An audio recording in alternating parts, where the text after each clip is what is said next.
Bonjour à tous, aujourd'hui nous allons regarder comment changer un filtre à air sur une Toyota Yaris. On y va. Deux clips. Deux clips, on déclipse sur le côté, on slide, hop. On sort le filtre qui est moyennement sale. Il aurait pu faire encore un peu, mais bon, on va le faire en préventif. Voilà, filtre neuf, la différence entre les deux, de propreté. Voilà.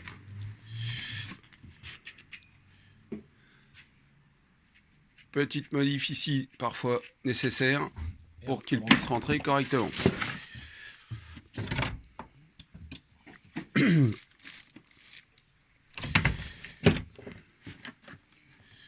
Voilà, moins d'une minute pour changer son filtre à air. On remboîte sur les côtés, on slide sur le côté gauche et on met les deux petits clips. Voilà.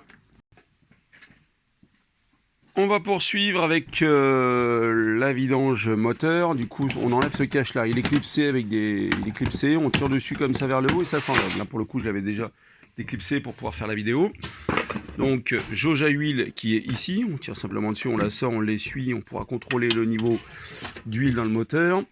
Ici, bouchon de remplissage. Voilà, on va aller en dessous, histoire de voir où se trouve le filtre à huile et également le bouchon de vidange.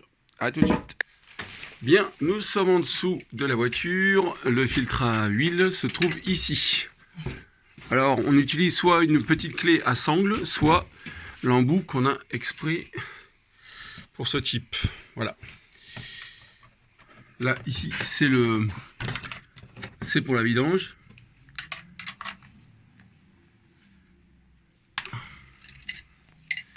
On débloque.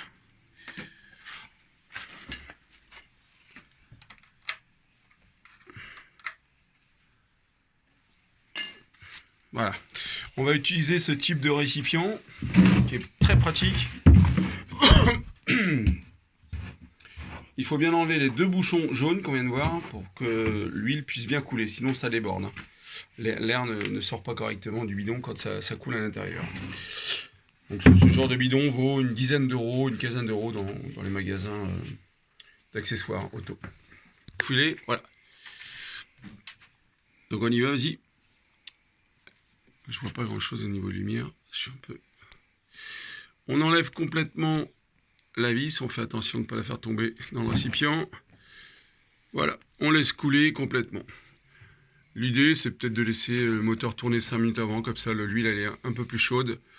Elle coule un peu plus vite quand elle est chaude.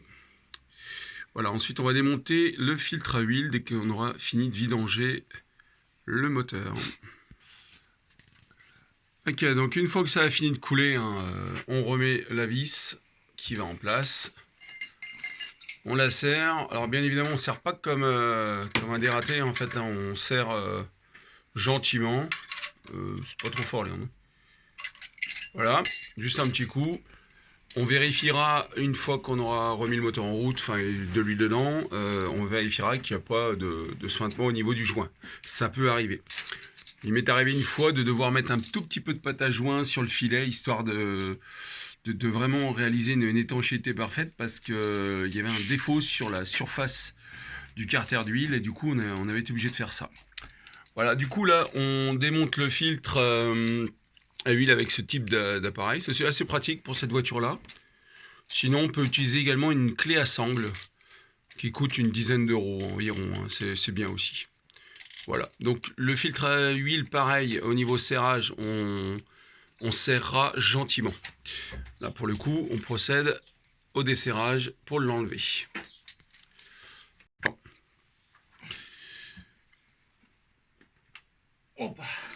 Voilà, pour le coup, le gars qui l'avait avant a dû serrer un peu trop fort.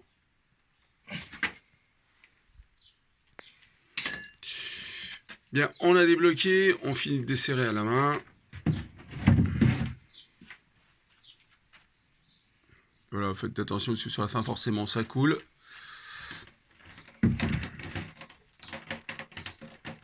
J'aurais pu te lever le truc, mais bon. Voilà.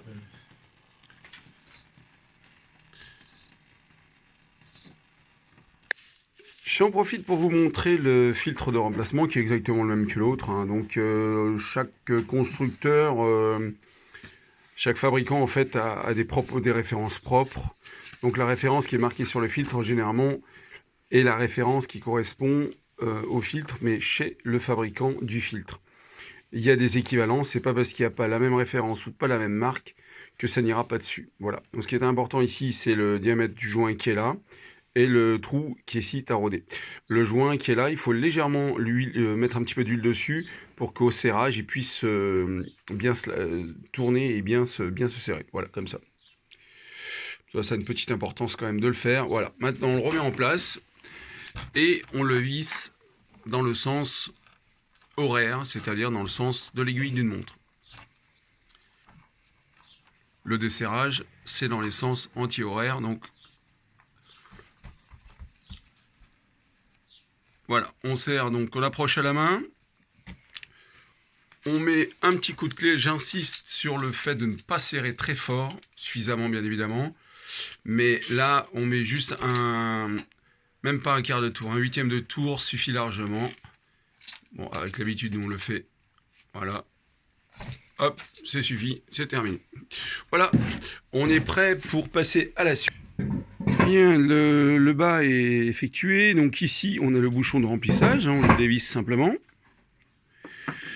Voilà. Par ici, quand on va mettre l'huile, ici, on a la jauge, comme je l'ai dit en début de vidéo. Sur la jauge, on a des petits traits. On va la nettoyer, on va vous montrer ça tout de suite après.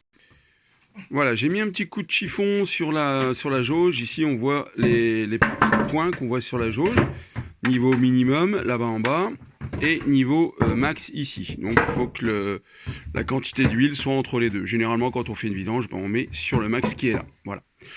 Donc, j'ai déjà vu des gens remplir un moteur à ras-bord.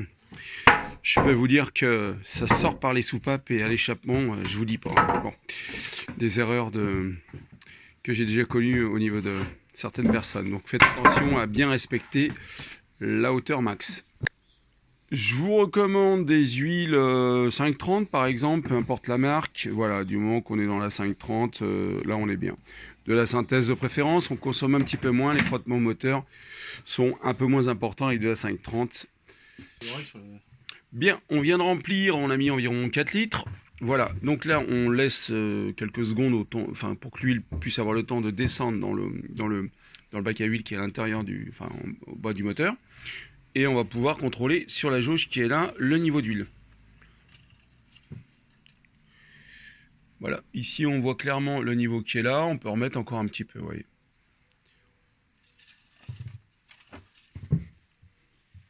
Je n'ai pas le volume exact pour ce moteur là, mais on est dans les 4 litres et quelques quoi.